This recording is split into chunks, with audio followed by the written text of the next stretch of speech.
Ravi de vous retrouver, chers téléspectateurs, et merci pour votre fidélité à Football Planet, votre magazine consacré à l'actualité du football africain et mondial sur Africa News. Tout de suite, le sommaire. La Coupe du Monde 2026 et le tweet agaçant de Donald Trump, le président américain, menacent les pays qui voteront contre la candidature américaine. Peut-être une bonne nouvelle pour le Maroc. Élément de réponse dans cette émission. Retour des Coupes d'Afrique des clubs, début de la phase des poules de la Ligue des champions et de la Coupe de la CAF en fin de semaine. Toutes les affiches sont à retrouver dans quelques instants. Et puis nous serons en ligne avec Abi Yaoui, entraîneur de Williamsville Club de Ligue 1 ivoirienne. Il nous parlera notamment des ambitions de son équipe en Coupe de la CAF pour sa première participation. Voilà pour le sommaire, le développement après cette petite transition. Salut à tous, nous démarrons donc cette émission par la polémique suscitée par Donald Trump à propos de l'attribution prochaine de la Coupe du Monde 2026 et la réponse de la FIFA qui n'a pas tardé, rappelant les principes qui guident le processus. Et une question, et si le tweet menaçant du président américain était une aubaine pour le dossier marocain? Élément de réponse avec Jean-David Miamlé et Ni Akrofi. Mais à quoi joue Donald Trump en proférant des menaces contre les électeurs pour la désignation du pays hôte de la Coupe du Monde 2026? Le président américain semble avoir franchi les limites de l'acceptable. Comme à son habitude, il s'est lâché sur Twitter pour menacer de représailles les pays qui voteront contre la candidature américaine du trio Canada, États-Unis, Mexique. Cela serait dommage que les pays que nous soutenons en toutes circonstances fassent campagne contre la candidature américaine. Pourquoi soutiendrons-nous ces pays, avertit Trump. Une déclaration que n'apprécie pas forcément la FIFA, qui n'exclut pas de se référer à son règlement sur la sélection du pays organisateur de la compétition. Or, ce règlement contient un avertissement explicite envers les activités des gouvernements des pays candidats qui pourrait affecter l'intégrité de la procédure de candidature et l'influencer de façon illégitime. Si le président américain persiste dans ses menaces, il pourrait donc bien malgré lui donner un coup de pouce à la candidature marocaine. Je rappelle que le pays hôte de la Coupe du Monde 2026 sera désigné le 13 juin prochain en Russie.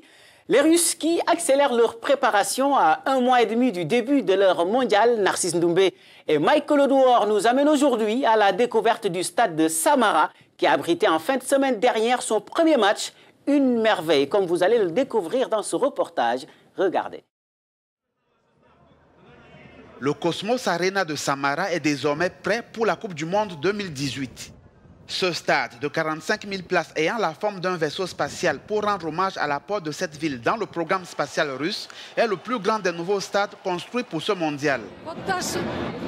Je suis sans voix, dit cette dame. Merci à tous, aux volontaires, aux ouvriers. Beaucoup d'émotions car nous sommes heureux d'avoir vécu assez longtemps pour voir ça. Le match inaugural pour la mise en service de ce joyau a opposé l'équipe locale, le FC Krylia Sovetov, au FC Voronezh. Nous n'avons pas l'habitude de jouer dans un stade pareil. Nous avons joué comme si c'était notre première fois, comme si on jouait à l'extérieur. Parce que c'est à l'étranger que je vois souvent de tels stades, lors des sorties pour la Ligue des Champions ou avec la sélection nationale. C'est habituel pour moi, mais pas pour mes joueurs. C'est ici que les Lions de la Teranga du Sénégal de Sadio Mané affronteront les Cafeteros colombiens de Radamel Falcao le 28 juin prochain. Le Cosmos Arena de Samara accueillera 4 matchs de poule, un 16e de finale et un quart de finale. Et puis, en marge de cette Coupe du Monde, Africa News vous propose un programme alléchant. À partir du 14 mai déjà, nous démarrerons la présentation des 5 représentants du continent en Russie. Et puis, c'est l'heure du verdict dans plusieurs championnats du continent. En Afrique du Sud, tout d'abord, les Mamelodi Sundowns ont été sacrés champions ce week-end.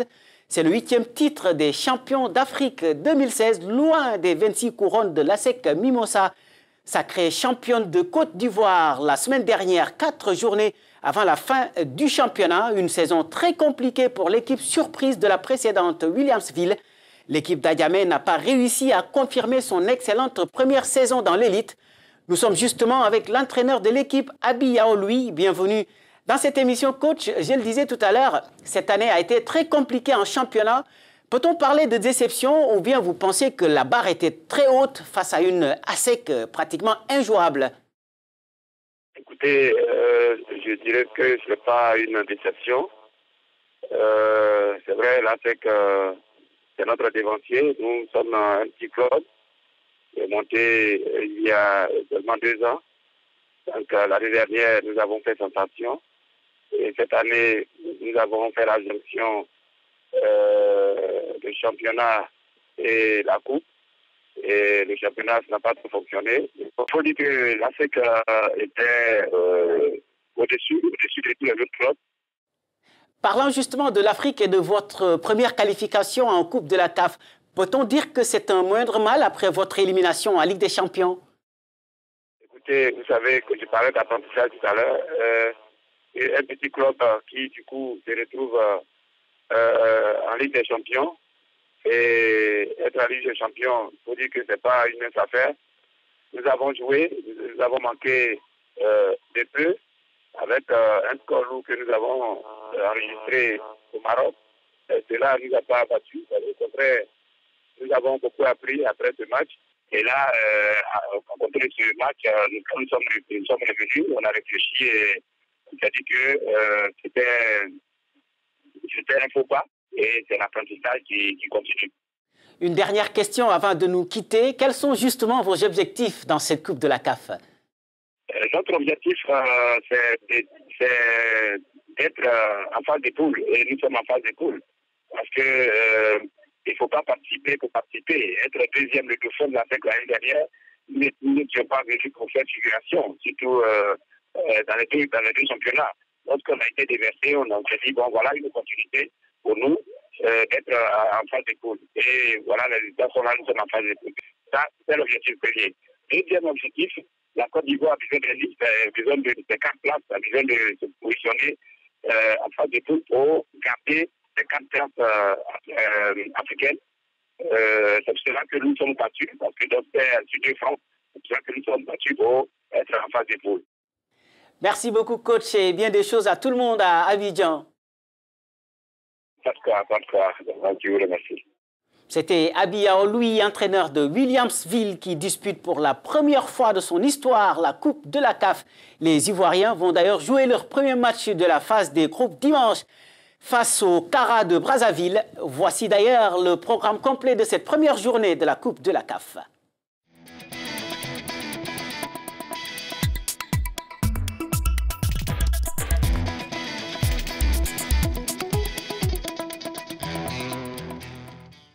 La Ligue des champions de la CAF revient également cette semaine. Les matchs se jouent vendredi et samedi prochain avec un programme très alléchant pour lancer la phase des poules.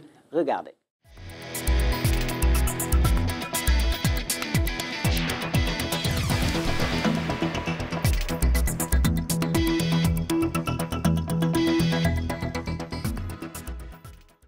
Et puis en Europe, on joue les demi-finales retour de la Ligue des champions et de la Ligue Europa. En Ligue des champions, tout d'abord, déplacement mardi du Bayern Munich sur la pelouse du Real Madrid, alors que la Roma accueille Liverpool de Mohamed Salah et de Sadio Mané. En Ligue Europa, le Red Bull Salzbourg et l'Atlético Madrid reçoivent respectivement l'Olympique de Marseille et Arsenal pour une place en finale. Retour sur le continent pour parler du football togolais qui pense son futur. Comme partout en Afrique, le pays mise sur les plus petits pour trouver les talents de demain. Et c'est l'objectif du Top Seed, un programme national de détection organisé par l'entraîneur national Claude Leroy. Les explications de Serge Mankou-Kombo et Ignatius Anor. Au Togo, le football se conjugue aussi au futur. Le pays veut assurer la relève dans le domaine. C'est tout le sens du concours national de détection des jeunes talents organisé dans les différentes régions. Graines du Togo, c'est son nom. Objectif, détecter de jeunes talents à même de pratiquer le football de haut niveau. On va être à près de 9000 gamins répertoriés, donc, dont on connaîtra l'âge. Ça sera plus possible de tricher sur l'âge. C'est mettre les bases du football togolais de demain. Vous imaginez bien que ces joueurs-là, je serai à la retraite quand ils seront opérationnels sur le terrain, donc c'est pas pour moi que je fais ça. Sont concernés par cette initiative des jeunes filles nées entre 2000 et 2003 et des garçons âgés entre 13 et 16 ans. Des footballeurs en herbe qui ne cachent pas leur satisfaction. Ça permet aussi d'être vu. Et il y a l'entraîneur aussi de l'équipe nationale ici, donc on va voir ce que ça va donner. Reine du Togo est aussi appréciée au sommet de l'État. Très impressionné par la qualité du jeu, un jeu construit. Et donc je crois que c'est une très bonne initiative à poursuivre.